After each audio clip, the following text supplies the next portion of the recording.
crise climatique répétée, peut-être une crise financière, peut-être des problèmes sanitaires. Une partie de la population quitterait l'Île-de-France. Mais ce scénario, il est ambivalent au sens que c'est pas seulement un scénario d'adaptation, c'est aussi, dès maintenant, un scénario dont pourraient s'emparer les édiles actuels de la région Île-de-France et délibérément s'orienter vers une mosaïque de territoires résilients qui composerait l'Île-de-France sous la forme de 8 biorégions, sans frontières, sinon des frontières naturelles. Donc ces 8 biorégions, j'aurais dû vous présenter une carte, j'ai omis de la mettre dans mon diaporama, j'en suis désolée, mais si vous voulez la voir, le PDF est gratuitement téléchargeable sur le site de l'Institut Momentum, où il y a quelques cartes. Bref, on a découpé en 8 biorégions l'Île-de-France selon des pertinences géographiques, géologiques, de frontières de rivières, frontières de relief, etc., cohérence écologique.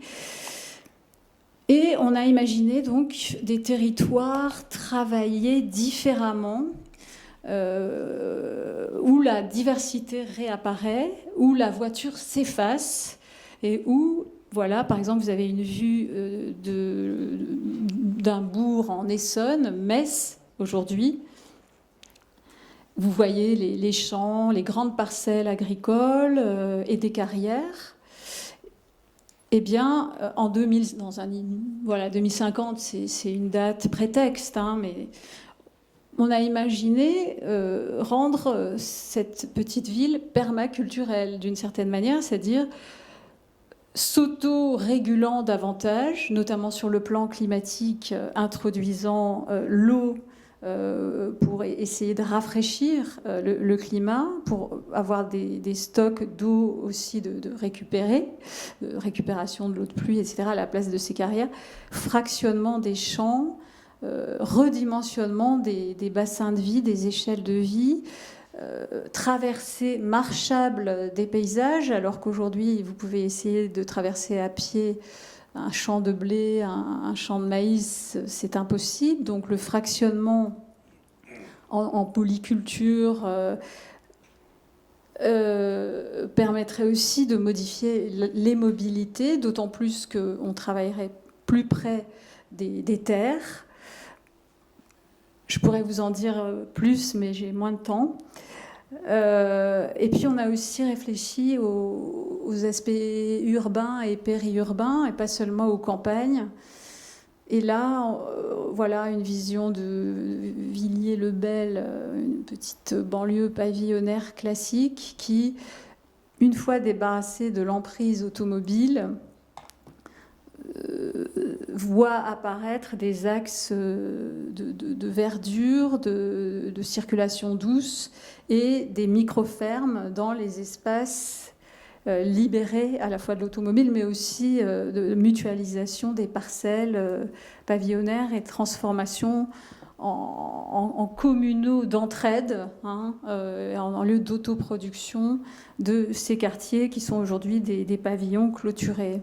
Et là, nous nous sommes inspirés du modèle rétro-suburbia développé par le permaculteur australien David Holmgren. Donc au final, je vous en dis peu sur ce scénario biorégion. La commande portait sur une Île-de-France sans voiture à l'horizon 2050. Et le biais de notre réponse a été la modification des activités et des territoires. Et ça n'a pas été une réponse technologique. C'est-à-dire qu'on n'a pas cherché à remplacer les voitures thermiques par des voitures électriques. On a imaginé réduire énormément la flotte automobile. Bon, aujourd'hui, il y a 10 millions de voitures en Île-de-France et on divise par 10. Ce qui reste de véhicules est géré sous la forme de flotte, gérée par les municipalités pour des usages incompressibles pour les personnes à mobilité réduite, les personnes âgées, les utilités médicales, etc., les urgences, les pompiers. Donc on a limité l'usage des véhicules automobile à des usages collectifs ou individuels, mais indispensables, et le reste a été compensé par une réduction de la mobilité. Donc on a osé aborder cette question d'une décroissance pratique, c'est-à-dire que c'est à la fois le territoire qui change et les activités qui animent ce territoire. Par exemple, on a imaginé qu'il y aurait beaucoup plus de monde dans ces biorégions, alors qu'aujourd'hui, la majorité des habitants est répartie dans Paris intramuros et autour de Paris, là, avec la première ceinture. Là, on va dédensifier les habitats, ne serait-ce que parce que les villes denses sont inhabitables en période de réchauffement extrême. Et d'autre part, on a profité de l'avantage de cette Île-de-France qui est très fertile, qui possède encore 600 000 hectares de surface agricole utile. Et donc, on a imaginé une société beaucoup plus polyvalente. Dès l'école, par exemple, on apprendrait non seulement la pédagogie des rétroactions, mais très concrètement comment on communique avec un cheval, comment on monte à cheval, comment on fait de la traction animale. C'est tout bête, mais on n'a aucun savoir aujourd'hui. On ne reçoit pas ces savoirs-là à l'école. On apprendrait à cultiver la terre. Et aussi, et bien en même temps, on resterait journaliste, on resterait ingénieur. Bon, il y aurait une partie des métiers du tertiaire qui disparaîtraient, mais des nouveaux métiers de la réparation qui apparaîtraient, des métiers du soin, des métiers du rétrofitting, tout ce qui est soins et réparation de la terre, dépollution, démontage des hypermarchés qui deviendraient non viables du fait de la disparition de l'automobile de masse, récupération de matériaux. Il y aurait des formes d'industrie qui émergeraient dans cette grande transformation sociétale de l'Île-de-France, qui permettrait donc d'avoir au moins 2 activités, donc d'être polyvalent, de travailler plus près de chez soi, puisqu'on se redéploierait différemment sur le territoire, donc on parcourrait moins de kilomètres. Et d'ores et déjà, on s'est aperçu que la distance moyenne parcourue en voiture, c'est 8 km pour les franciliens. Donc en fait, on peut tout à fait se passer de voiture en Île-de-France, parce que les 8 km, on pourrait les parcourir autrement qu'en voiture. Bref, il y a beaucoup de propositions dans cette Île-de-France après l'effondrement. Je vous invite à lire notre résumé. Et puis, nous avons tenté, d'ailleurs, je remercie François Gémen, car c'est lui qui dirige la collection qui a publié dans laquelle sont publiés ces 3 ouvrages collectifs que j'ai eu l'honneur de diriger. Essayer de tracer des pistes donc autour de ces nouveaux imaginaires de la précroissance et d'une décroissance qui ne serait pas perçue comme seulement une récession, mais comme une sorte de réinvention politique autour de limites démocratiquement fixées. Voilà, je crois que j'arrive au bout. Merci beaucoup.